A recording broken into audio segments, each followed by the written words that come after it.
Pot to plates நேயர்களுக்கு வணக்கம். இன்னைக்கு மிகவும் சுவையான ஸ்டஃப்டு எண்ணெய் கத்திரிக்காய் குழம்பு செஞ்சு காமிக்க போகிறேன். அதற்கு தேவையான பொருட்கள் என்னெல்லாம்னு பார்க்கலாம். அதுக்கு முன்னால் நம்மளோட சேனலை சப்ஸ்கிரைப் பண்ணாதவங்க சப்ஸ்கிரைப் பண்ணிக்கோங்க. அப்படியே பக்கத்தில் இருக்கிற பெல் ஐக்கானையும் கிளிக் பண்ணிக்கோங்க.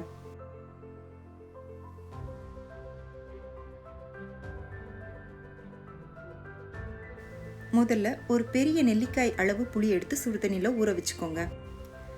நான் 8 கத்தரிக்காய் எடுத்திருக்கேன்.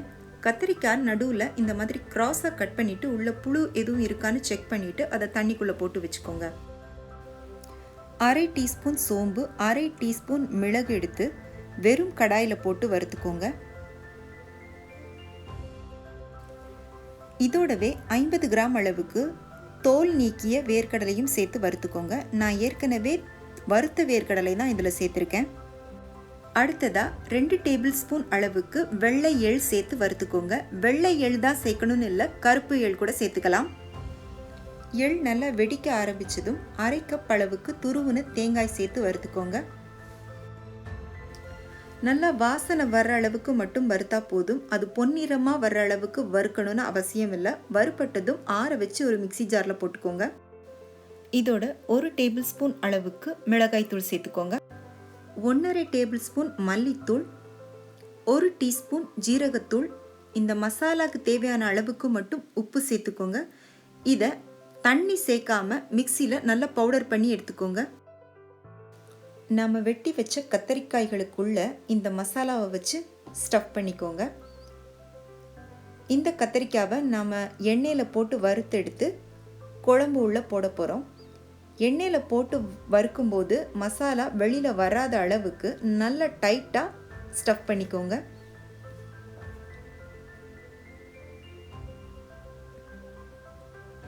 இதே மாதிரி எல்லா கத்திரிக்காய்களுக்குள்ளேயும் மசாலா வச்சுக்கோங்க.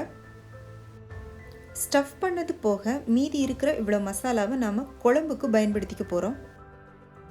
ஒரு கடாயில் 4 டேபிள் ஸ்பூன் எண்ணெய் சேர்த்து அது சூடானதும் நாம் ரெடி பண்ணி வச்ச கத்தரிக்காய்களை அந்த எண்ணெயில் போட்டு ஒரு மூடி போட்டு ஒரு 5 நிமிஷத்துக்கு மட்டும் அதை நல்லா வேக விட்டுக்கோங்க. இது பண்ணும்போது அடுப்பை லோ ஃப்ளேமில் வச்சு பண்ணுங்க. 5 நிமிஷத்துக்கு அப்புறமா கத்தரிக்காய்களை எல்லாம் திருப்பி போட்டு திரும்பவும் மூடி போட்டு ஒரு 5 நிமிஷத்துக்கு நல்லா வேக விட்டுக்கோங்க. கத்தரிக்காய்கள் மேலே நல்லா மிருதுவாக வர்ற அளவுக்கு வேக விட்டுக்கோங்க. அதே சமயம் கத்தரிக்காய்கள் கருகாத அளவுக்கு பார்த்துக்கோங்க. இப்போ இது ரெடியானதும் இதை தனியாக எடுத்து வச்சுக்கோங்க. இப்போ வேற ஒரு கடாயில் 4 டேபிள் ஸ்பூன் நல்லெண்ணெய் சேர்த்து அது சூடானதும் 1/2 டீஸ்பூன் கடுகு, 1/4 டீஸ்பூன் வெந்தயம், 1/2 டீஸ்பூன் ஜீரகம் சேர்த்துக்கோங்க. இதோடவே 10லிருந்து 15 சின்ன வெங்காயத்தையும் சின்ன சின்னதாக வெட்டி போட்டு வதக்கிக்கோங்க.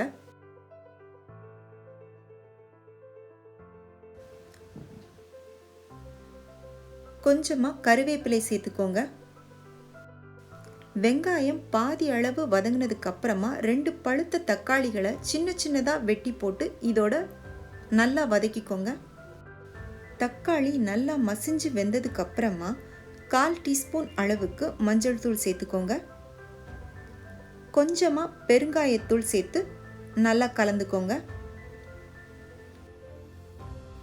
இப்போ கத்தரிக்காய்களுக்குள்ள ஸ்டஃப் பண்ணது போக மீதி இருக்கிற மசாலாவையும் இதோட சேர்த்து நல்லா வதக்கிக்கோங்க. நம்ம ஏற்கனவே ஊற வச்ச புளியையும் கரைச்சி புளித்தண்ணி எடுத்துக்கோங்க. அதையும் இதோட சேர்த்துக்கோங்க. சேர்த்து நல்லா கலந்து விட்டுக்கோங்க.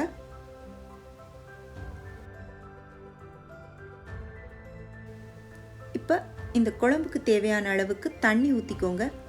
நாம் தேங்காய் வேர்க்கடலை சேர்த்ததுனால கொஞ்சம் திக்காகும், அதனால் கொஞ்சம் தாராளமாகவே தண்ணி ஊற்றிக்கோங்க. இப்போ இந்த குழம்புக்கு தேவையான அளவுக்கு உப்பு சேர்த்துக்கோங்க. நம்ம ஏற்கனவே ஸ்டஃபிங்கான மசாலா செய்யும்போது உப்பு சேர்த்துருக்கோம், அதனால் கொஞ்சம் கவனமாகவே உப்பு சேர்த்துக்கோங்க. குழம்பு கொஞ்சம் கொதிச்சு வந்ததும் வறுத்து வச்ச கத்திரிக்காய்களை அது வறுத்த எண்ணெயோடவே சேர்த்து இது உள்ள போட்டுக்கோங்க.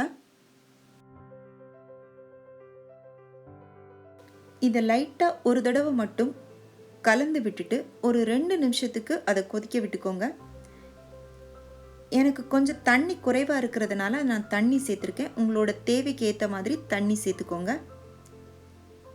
கொஞ்சம் கொதித்து வந்ததுக்கப்புறமா 1 டீஸ்பூன் அளவுக்கு வெல்லம் சேர்த்துக்கோங்க. இது ஆப்ஷனல் தான். உங்களுக்கு பிடிக்கும்னா சேர்த்துக்கோங்க, இல்லைன்னா சேர்க்க தேவையில்லை. இப்போ மூடி போட்டு இன்னொரு 5 நிமிஷத்துக்கு இதை நல்லா கொதிக்க விடுங்க. 5 நிமிஷத்துக்கு அப்புறமா எண்ணெய் எல்லாம் நல்லா தனியாக பிரிஞ்சு மேலே மிதந்து வந்திருக்குது. இப்போ நம்மளோட சுவையான ஸ்டஃப்டு எண்ணெய் கத்தரிக்காய் குழம்பு தயாராகிடுச்சு. இந்த ரெசிபி உங்களுக்கு பிடிச்சிருந்தா உங்கள் வீட்டில் செஞ்சு பாருங்கள். செஞ்சு பார்த்துட்டு எப்படி இருந்துச்சுன்னு உங்களோட கருத்துக்களை எனக்கு சொல்லுங்கள். உங்கள் ஃப்ரெண்ட்ஸுக்கும் ஷேர் பண்ணுங்கள், லைக் பண்ணுங்கள். மறக்காமல் சேனலுக்கு சப்ஸ்கிரைப் பண்ணுங்கள். நன்றி, வணக்கம்.